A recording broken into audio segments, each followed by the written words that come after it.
Hello, my dear students. In the series of physics and maths, this is one more topic I wanted to cover, which is called integration. Right. So, in last video we covered differentiation, right, where we understood what is differentiation, what does this mean, and what is the rate of change, right, etc., etc. Now, this is another mathematical constant that you would need in physics, integration. Basically, in terms of maths, if you ask me, right, if I am a maths teacher, if you ask me what is integration, I would simply tell you, boss, integration is nothing but reverse process of differentiation. जैसे कि हम लोग बोल सकते हैं division is reverse of multiplication और subtraction is reverse of addition, right?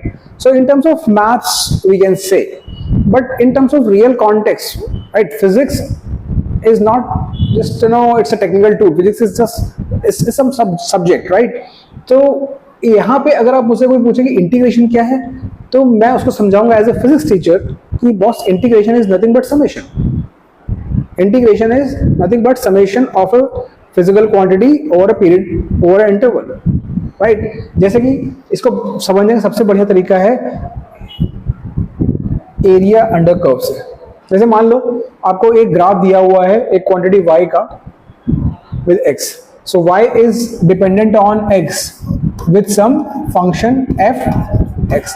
अब ये f कुछ भी हो सकता है, x square, x cube, sin x, cos x, उससे हमें मतलब नहीं है, ठीक है. तो ये f ये बता रहा है कि y is dependent on this variable x with some relation, ठीक. और उसका कर्व कुछ ऐसे बना हुआ है. अगर हमने प्लॉट किया हुआ है कर्व, तो it looks something like this. अब किसी ने मुझे पूछा कि ये जो एरिया है, दिस एरिया, अगर मुझे मतलब इस इंटरवल में x इक्वल टू a से लेके x इक्वल टू b तक ये एरिया अगर मुझे कैलकुलेट करना हो, तो कौन सा एरिया? ये वाला area, this area, if I am interested.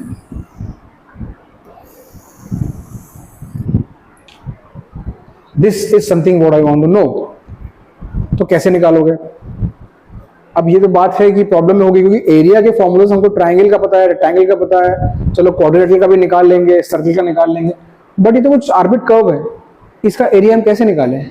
So one way would be कि आप इसको एक ग्राफ पे प्लॉट करो और ग्राफ के अंदर जितने स्क्वायर्स कवर हो रहे हैं वो स्क्वायर्स को काउंट कर लो, अप्रोक्सीमेट आपका एरिया निकल जाएगा. But do you think that is a scalable approach in terms of analytical maths?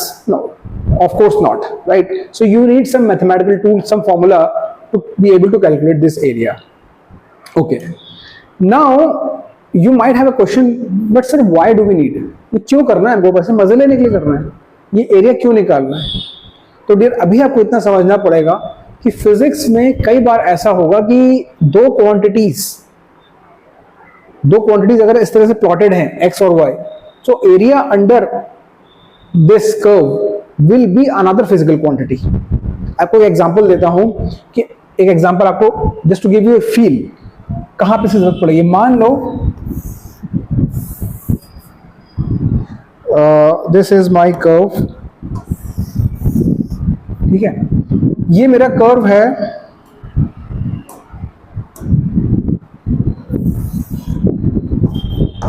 Time versus velocity का,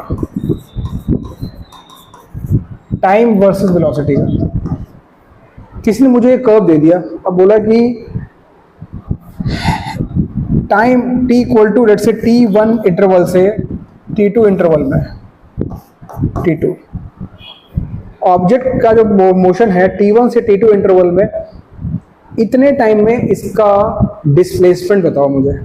डिस्प्लेसमेंट, अब मेरे पास कोई और तरीका नहीं है सिवाय इस ग्राफिकल तरीके के, क्योंकि अगर मैं इस एरिया को निकालूं, एरिया अंडर दिस कर्व, ये जो वैल्यू है my dear friends, this will give you the displacement of that object in the time interval t1 t2. ऐसे बहुत सारे, एक और एग्जांपल आपको दे सकता हूं मैं. यहां पे एक आपने कर्व ड्रॉ किया हुआ है, फोर्स वर्सेस डिस्प्लेसमेंट, कुछ ऐसा कर्व आ गया, ठीक है. मुझे किसी ने पूछा कि भाई ये x इक्वल टू 0 से लेके x equal to let's say x equal to x1, इतने ड्यूरेशन में कितना वर्क डन है. ये वर्क डन निकालो, तो वो वर्क डन भी इसी एरिया अंडर से निकलता है। तो मैथ्स का कॉन्सेप्ट सेम है, एरिया अंडर कर्व। अलग अलग कॉन्टेक्स्ट में वो अलग अलग फिजिकल क्वांटिटी बता रहा है। जैसे कि रेट ऑफ चेंज में था, right, rate of change y और x में dy by dx है, बट y और x अलग अलग रहेंगे तो उससे कॉन्टेक्स्ट में rate of change dy by dx will tell you different different things. ऐसे ही ये एरिया जो आपको बता रहा हूँ, ये एरिया अलग अलग कॉन्टेक्स्ट में अलग अलग चीज बताएगा आपको, ठीक। तो ये एरिया निकालने की हमें जरूरत है डियर, ये बात आप समझ लो। आपको धीरे धीरे और कंफर्ट आएगा जब आप इंटीग्रेशन करोगे। कुछ चीजें लाइफ में ऐसी होती है कभी भी पहले वो में समझ नहीं आती, जैसे कि कुछ कुछ मूवीज होती हैं जब आप फर्स्ट टाइम में देखो तो वो कभी समझ में नहीं आएंगी, ठीक है, लेकिन आप उसको तो सेकंड टाइम देखो लगे हाँ मूवी में दम है कुछ बात। तो यही चीज यहाँ पे भी है। अभी आपको एज अ फैक्ट इसको एब्जॉर्ब करना पड़ेगा और धीरे धीरे जैसे आप 11th 12th में आगे जाओगे आपको चीजें और दिन ब दिन बढ़िया तरीके से क्लियर होती जाएंगी, ठीक है। तो अभी के लिए आप इतना समझ लो, ट्रस्ट मी, कि इस एरिया की हमें जरूरत है। अब बात आ गई इस एरिया को निकाले कैसे, ठीक है। अब एरिया को निकालने के लिए हमें तरीका सीखना पड़ेगा इंटीग्रेशन का। इंटीग्रेशन कैसे, देखो यार पहले इसको समझते हैं कि अगर हमें ऐसे लेमैन की तरह से निकालना हो इस एरिया को तो क्या मैं एक टेक्निक लगा सकता हूँ। मैं ये काम कर सकता हूँ कि इसको ना छोटे छोटे स्ट्रिप्स में मैं कट कर लेता हूँ, लाइक दिस वर्टिकल स्ट्रिप्स, ऐसे मैं कट कर लेता हूँ।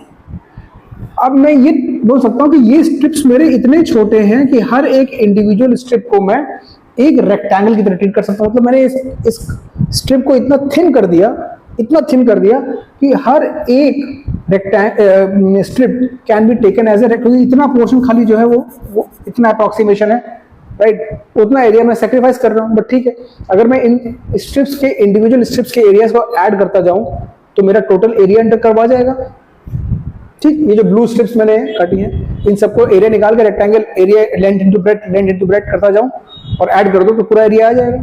अच्छा, अब यहाँ पे देखो, ये मान लो स्ट्रिप्स जो है ये मैंने बहुत छोटे, बहुत ही ज्यादा थिन काटे। मतलब कितना कि ये जो वैल्यू है this is almost tending to zero. It is not, जैसे मैंने डिफरेंशिएशन में बताया था कि delta x is tending to zero तो बोलते हैं dx। तो यहाँ पे भी वही है, ये हम मान लेते हैं कि ये dx के स्ट्रिप है, ये सारे स्ट्रिप्स dx और इसके करस्पॉन्डिंग ये लेंथ कितनी होगी भाई, आप किसी भी पॉइंट पे देखो तो ये लेंथ क्या होगी, ये वैल्यू ऑफ दैट फंक्शन होगी at that point.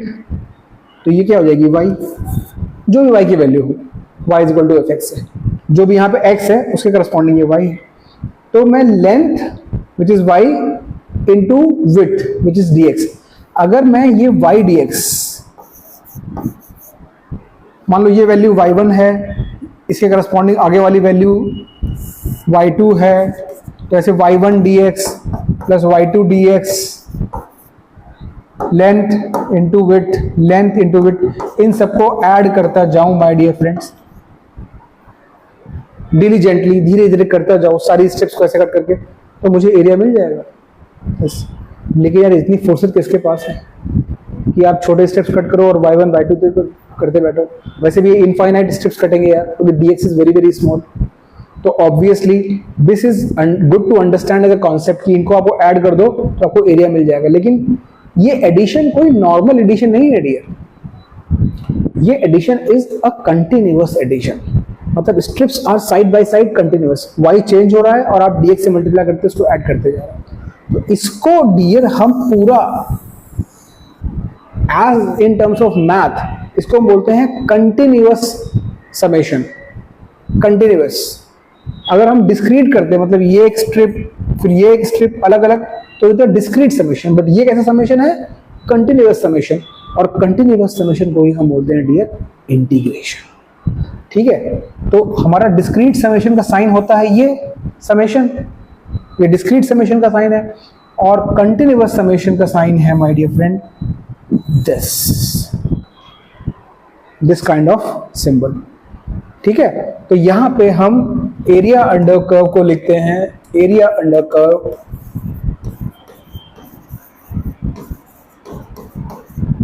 Is nothing but integration, मतलब summation of what, y into dx। और समेशन करेंगे तो किसी रेंज के लिए करेंगे, राइट भाई, x को कहां से कहां तक घुमा रहे हो, ठीक है। So this is your variable of integration dx, x is your variable of integration. तो ये x कहाँ से कहाँ तक ले जा रहे हो, x इक्वल टू a से x इक्वल टू b तक। Now once you evaluate this, you will get the required output area under curve। और जैसा कि मैंने बताया अलग अलग फिजिक्स के कॉन्टेक्स्ट में इस एरिया का अलग अलग मीनिंग होगा, तो वो जैसे जैसे चीजें आएंगी हम देखते जाएंगे।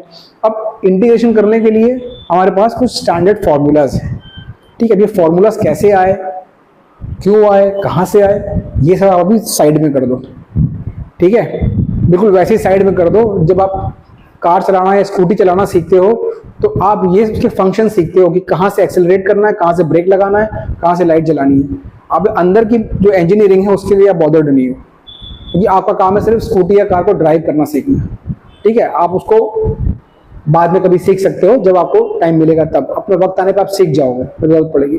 तो ये जो समझो कि ये फॉर्मूलाज कैसे कहाँ आए हैं वो हमको नहीं सोचना है, आपको उसको लर्न करना है डियर अभी, और वो लर्न करके आपको अप्लाई करना है, ठीक है।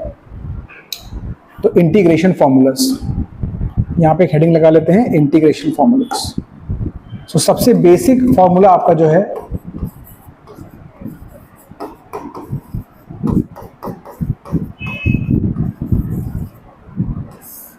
सबसे बेसिक फॉर्मूला आता है integration of x to the power n dx। वो इंटीग्रेशन में हमेशा साथ में एक वेरिएबल रहेगा इंटीग्रेशन dx, राइट, क्योंकि आप किसके रिस्पेक्ट में इंटीग्रेट कर रहे हो, दैट इज इंपॉर्टेंट, राइट। तो x इज द वेरिएबल, तो dx रहेगा यहाँ, ठीक।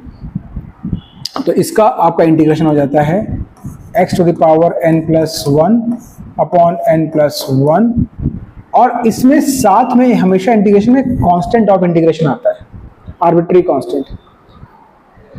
इसका भी एक लॉजिक है, बट अभी थोड़ा उसको हम थोड़ा सा पार्क करते हैं, otherwise we will go too much into integration topic. आप याद रखना कि आपको भी ज्यादा इस इंटीग्रेशन कांस्टेंट से बॉदर नहीं करना है। क्यों? क्योंकि हम आपका इंटीग्रेशन जो होगा किसी डेफिनेट रेंज के लिए होगा, डेफिनेट रेंज के लिए हो। जैसे मान लो ये x इक्वल टू a से x इक्वल टू b तक के लिए होगा, तो ये डेफिनेट इंटीग्रेशन होगा, तो इसमें ये कांस्टेंट ऑफ इंटीग्रेशन कभी नहीं आता है। तो आपको सिंपली ये फॉर्मूला अप्लाई करना है और इसमें x इक्वल टू a और x इक्वल टू b की लिमिट लगा देनी है, ठीक। बेस्ट चीज है, इसको हम एक एग्जाम्पल से समझते हैं, क्योंकि इस तरीके से समझोगे तो आपको कुछ पल्ले नहीं पड़ने वाला है।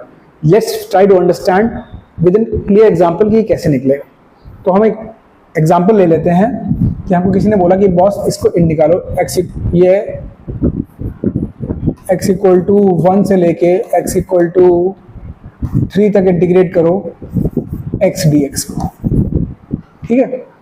अब इस फॉर्मूला को जरा ऑब्जर्व करिए, आप इस फॉर्मूला को ऑब्जर्व करिए, x की पावर n है फॉर्मूला, तो x की power n plus 1 upon n plus 1 आता है। तो यहाँ पे अगर x dx है तो इसका इंटीग्रेशन बाय डिफरेंट क्या आ जाएगा, x की पावर 1 प्लस 1 अपॉन 1 प्लस 1, ठीक है। और उसमें आप लिमिट लगाओगे 1 से 2, ठीक। अब ये हो जाएगा x स्क्वायर बाई 2, आपने लिमिट लगाई 1 से 2, ठीक।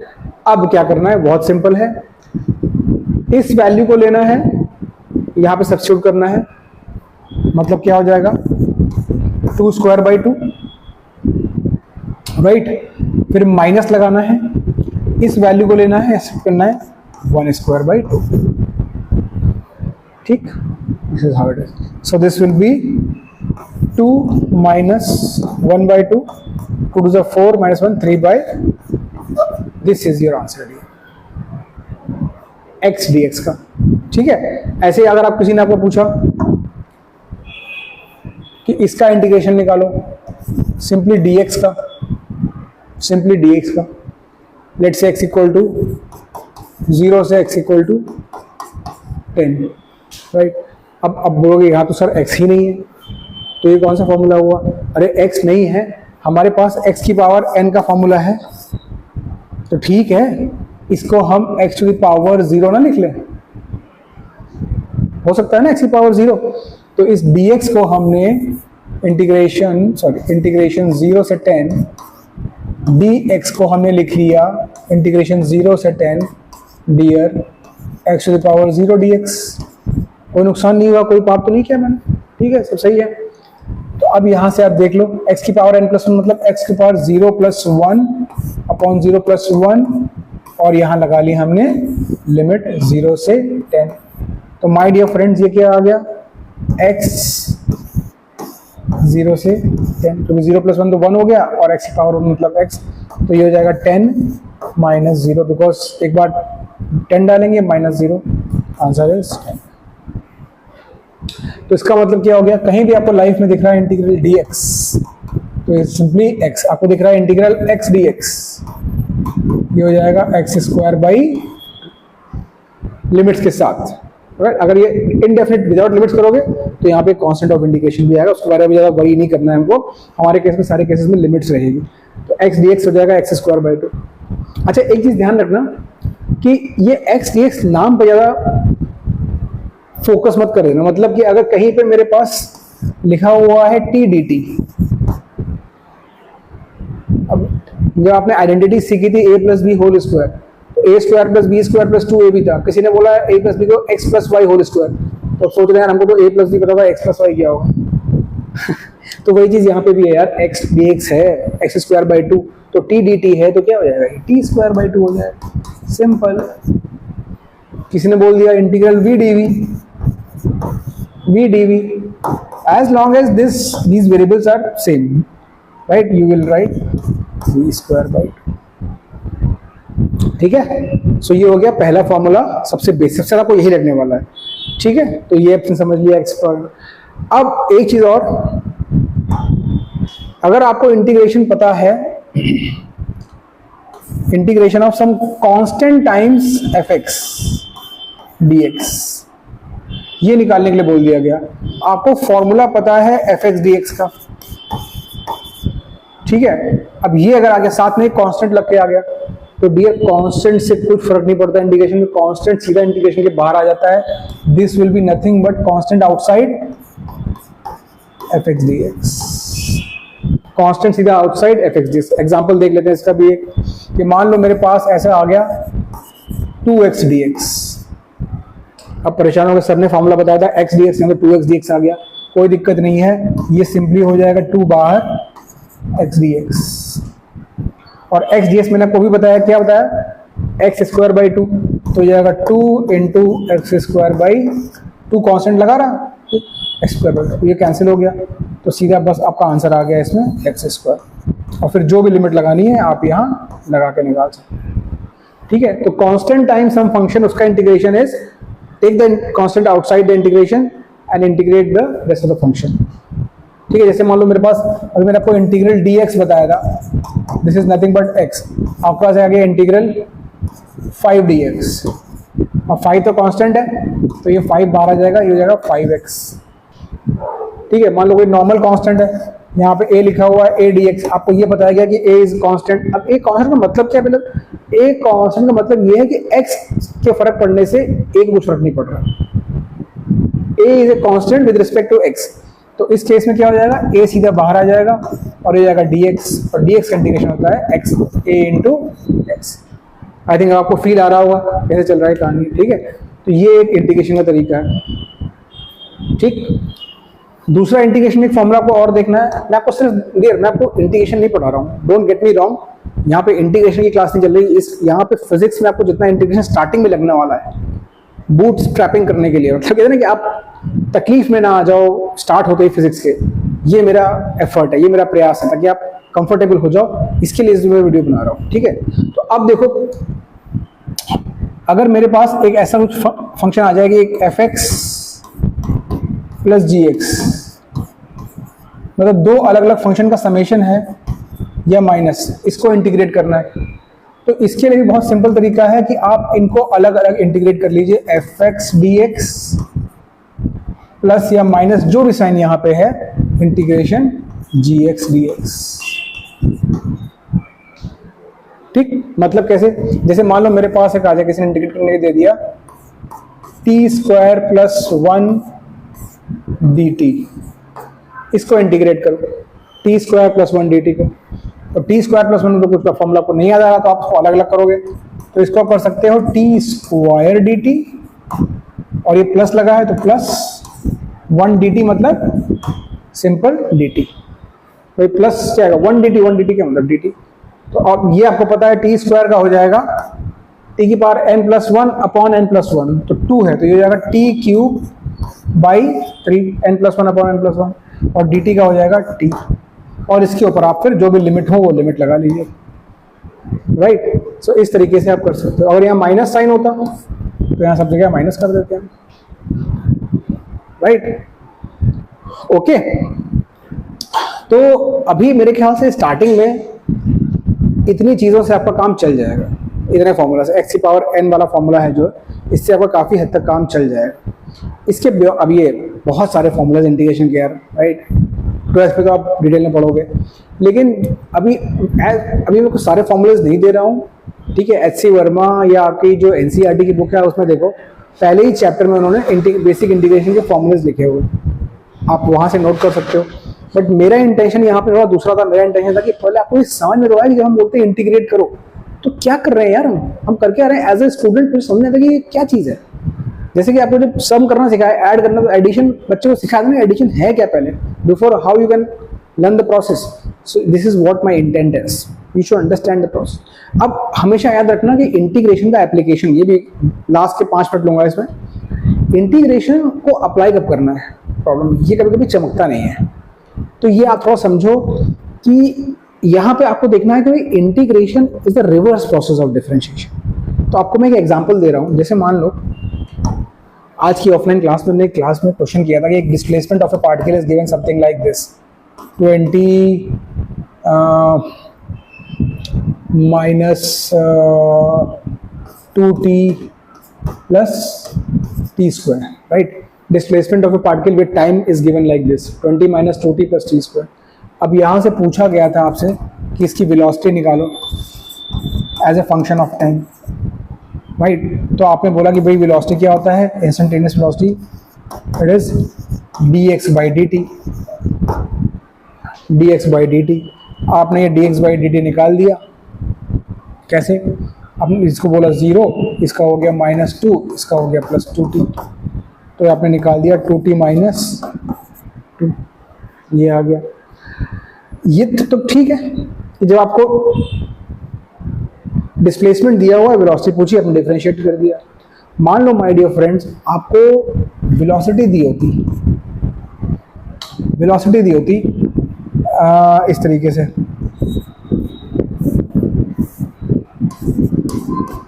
टू टी माइनस 2, आपसे बोला गया होता कि जाओ इसका एक्सीलरेशन, जाओ इसका पोजीशन डिस्प्लेसमेंट निकाल के लाओ। उल्टा, मतलब पहले हमको क्या दिया हुआ है, डिस्प्लेसमेंट दिया हुआ है, वेलोसिटी पूछी, हमने डिफरेंशिएट कर दिया आगे। अब यहाँ पे उल्टा है, वेलोसिटी दे दी, पूछा कि इसका डिस्प्लेसमेंट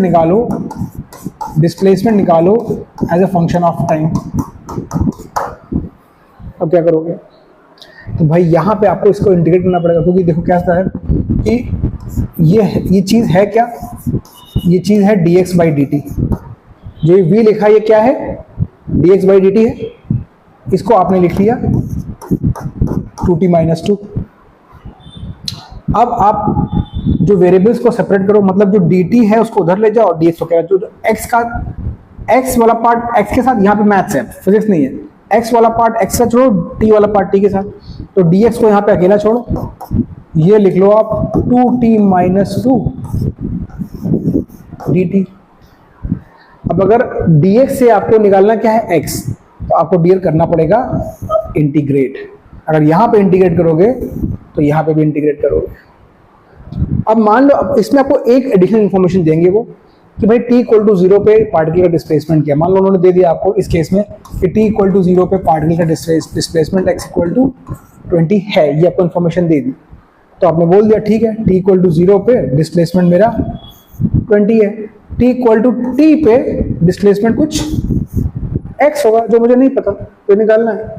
तो आपको इस चीज़ को इंटीग्रेट करना रहेगा। अब देखो dx का इंटीग्रेशन क्या हो जाएगा, dx का इंटीग्रेशन हो जाएगा सिंपली x, और ये आप लिमिट लगा दोगे 0 से, सॉरी ये लिमिट लगा दोगे आप 20 से x। dx का इंटीग्रेशन क्या हुआ, बता था x, तो ये लिमिट है 20 से x, तो मैंने यहाँ लिमिट लगा दी 20 से x। उधर आते हैं, इधर इंटीग्रेशन क्या है 2t माइनस 2 dt, तो इसको मैं लिख सकता हूं 2t dt, integration 2t dt minus integration 2 dt। Limit क्या है, 0 से t, यहाँ पे भी 0 से t। सेपरेट कर लिया, माइनस साइन था, सेपरेट कर लिया, 2t dt माइनस 2 dt कर लिया। अब देखो ये तो सेट है, ये आ जाएगा x माइनस 20। ये देखो 2t dt, तो t का आएगा, 2 बाहर आया कांस्टेंट, t dt का हुआ t स्क्वायर बाई 2, तो इसको लिखा t स्क्वायर बाई 2 और लिमिट लगा ली हमने 0 से t माइनस ये हो गया 2 dt, तो 2 बाहर आया, dt का हुआ t, तो ये आ गया जस्ट t और लिमिट लगा ली हमने 0 से t। तो ये dr आ गया हमारे पास 2 से 2 कैंसिल, यहाँ पे t स्क्वायर में एक बार t डालोगे तो आएगा t स्क्वायर, एक बार 0 तो 0, तो ये सिंपली आ जाएगा t स्क्वायर, ठीक है। और ये आ जाएगा माइनस 2t, ये है x माइनस 20, तो x यहाँ से क्या आ जाएगा 20 plus t square minus 2t। तो अब आपने उल्टा किया, अब आप डिस्प्लेसमेंट पे आ गए, आपने स्टार्ट कहाँ किया था, वेलोसिटी से। देखो 20 minus 2t plus t square, यहाँ पे भी हमारे पास 20 minus 2t plus t square same ही आएगा ना, क्योंकि हम लोग देखो integration is a reverse process of differentiation. ये चीज यहाँ प्रूव हो गई कि आपने जब x को इस फंक्शन से स्टार्ट किया, वेलोसिटी अभी निकल के आई 2t माइनस 2, जब वेलोसिटी आपने ये ली और वेलोसिटी से उल्टा जाके आपने डिस्प्लेसमेंट पहुंचे, तो आपका वही चीज आ गई जो आप जहां आपने स्टार्ट किया, ठीक है। इस वीडियो को आप लास्ट वाला पार्ट 1-2 बार देख सकते हो to get straight in your head, but अगर ना समझ में आया तो क्लास में पूछना मुझे, ठीक है। Thank you very much.